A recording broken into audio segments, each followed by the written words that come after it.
RPM planning is a way to maximize the results of your life and maximize your sense of fulfillment and joy. It's both. In order to do that, we got to change what we focus on from the question of what do I have to do to what's my outcome? What do I want? What's most important to me? What's the result I'm committed to getting? That one change will change completely how you respond in your life, because it'll change you from focusing where everyone's demanding your attention or what you're afraid of or what might give you pleasure in the moment to what's most important to you. And those, by the way, are the three things that get our focus. If we don't discipline ourselves, what gets our focus? Something we're afraid of, something will give us pain. What's the second thing that gets our focus if we don't pay attention? Something will give us pleasure. It's like, you know what, I'm so stressed out. Oh, that chocolate's looking good. Oh, that, I'm going to go over to have my little coffee, my smoke a mocha doka, cream this thing and that thing, and I'm going to skate for a few moments. Because the focus is how to feel good. How to not feel bad, how to feel good. What's the third thing that gets your focus? Other people's demands. Where do they come from today? Where do you get other people's demands? Only face-to-face? See, you used to have that one handled, right? Okay, well, I know they're coming down the elevator. I'll go over here. I know they're going to lunch at this time. I'll come back at that time. How many ever played this game at one time in your life where it's like, I don't want to deal with this right now, so you just put yourself in a different location to avoid the stimulus of someone else's demand? How many used to do that? Say aye. Does it work anymore? No. They're instant messaging you. They're emailing you, right? They're everywhere. Right? There's triggers in every way for this to occur. Pick up the phone and call you, and where's the phone now? In your pocket. And by the way, if you're not there, they left you a voicemail. You got another job answering your voicemail.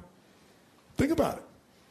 So today, it's pretty hard to avoid the demands. It's not necessarily there are more demands. It's just that we're accessible to more demands. And if you don't know what you want, and you don't know why it's a must for you to achieve it, and you don't have a plan, I can promise you something. You're going to fit in everybody else's plan. And you're going to wonder why you're stressed. And you're going to wonder why I'm not fulfilled. What is time? How do you know when it's a long time, or how do you know when it's a short time? It's not because it's 10 minutes or 10 hours. How many have been in 10 hours and time flew because you loved what you were doing, didn't have any sense of time whatsoever? How many have had that experience? Say aye. How many have had 10 minutes feel like 10 years you want to kill somebody to get out of the situation? So what is time? Time is emotion. Got to remember that. Time is emotion. What you're really managing is emotion. Another word for that would be meaning or fulfillment. Focus is power, but you got to take it. Take it back. Take back that power. And you got to know when you do have that focus, how to chunk it, how to group it so you're not overwhelmed. Let me show you how to make it simpler. When mass information is coming at you, you get overwhelmed. Most of us are great deletion creatures. We delete most of life. Right now, there are millions of things around you could be focusing on, thinking about, giving meanings to, making decisions about what to do. Millions. Right now, you could be focusing on the blood rushing through your left eardrum or the feeling of your skin against your body. But most of you delete that. You don't even think about clothing against your skin until I mention it, or your heartbeat. Most of the universe you've deleted because you go crazy if you try to think about it all. Because human beings have a limited amount they can focus on at one time. And most of your stress is because you're thinking about too many things at once. In fact, when people don't do things, it's not because they can't. It's not even because they don't want to. It's because of the way they are focusing on what I call chunking things. When people don't follow through, here's what they do. I'll give you an example. Who here believes exercise is very important, but you don't exercise regularly? Let me see a show of hands. Raise your hand. More hands than most of us want to raise our hand, right? Now, who here really focuses, or I should say exercises regularly? Raise your hand. Regularly. Okay, great. Who here does not exercise regularly even though you believe it's important? Just be truthful. Okay, great. So let's see what the difference is here. A person who does not exercise regularly, I want you to raise your hand and I want you to tell me why you don't exercise regularly. Be truthful. Okay? Yes, sir. I don't have the time. Now, is that true? He even knows it's not true. He's going to answer you first. No. But it feels like he doesn't have the time because time is emotion.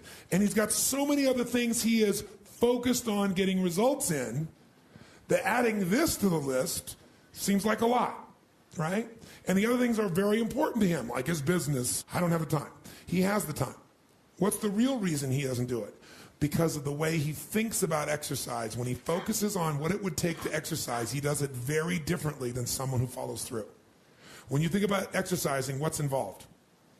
At the moment, about mile 14 of the London Marathon. Quite painful. Okay, he starts thinking about, I got to get to mile 14 of the London Marathon, and that even the thought of trying to get to the 14th mile, much less the 25th mile, is like beyond my imagination right now. So he is what I call over-chunked. He's not thinking about what he wants. He's thinking about what's painful. You just saw a perfect example. He's not even thinking about victory or succeeding. So the chance of him following through on something that he associates major pain to, when he can do something else right now he can feel competent or successful at, his chances of following through are very limited. How many will follow that? Say I. His focus is on failure. His focus is on pain. That's why he isn't following through. Okay? He's also focused on the 14th mile of a marathon rather than today's workout. Which one seems more daunting to you? So when you think of and here's also what he's thinking about. He's thinking about the process, not the outcome or result he wants. And when you think about what it's going to take to do something, usually it takes a lot and you're not going to want to do it. So he's over-chunked himself. He's trying to eat the whale whole without taking any smaller bites. And it seems too big for him, so he says, well, I'll do it when? Later. As my Australian friends would say, later. Right? And of course, the problem with doing it tomorrow is when you get to tomorrow, tomorrow is today, and tomorrow never comes. So, and you keep promising yourself. By the way, what does this do to you emotionally when you keep breaking your own promises with yourself? Or you keep failing to do things that you know are important? Does it increase your level of certainty and confidence? No. What it does is it erodes it. And when you erode confidence in one area, believe it or not, it affects the other areas too. Do you believe me on that? Don't believe me. What about your own life experience? Maybe not one area, but it starts to be multiple areas. It sure does. Another reason why somebody doesn't exercise or do anything is because they don't just chunk it too big, they chunk it in too many details. I'll give you a perfect example. So I asked somebody one time, I said, okay, how important is exercise? Oh, exercise is extremely important. Really? Okay, good. And tell me, why don't you exercise regularly? Well, I just don't have time. Okay, everybody gives that answer. That sounds wonderful. So tell me, though, don't tell me about how much time you don't have. Tell me this. When you think about exercising, what do you think about? Which is a way of saying, what do you focus on?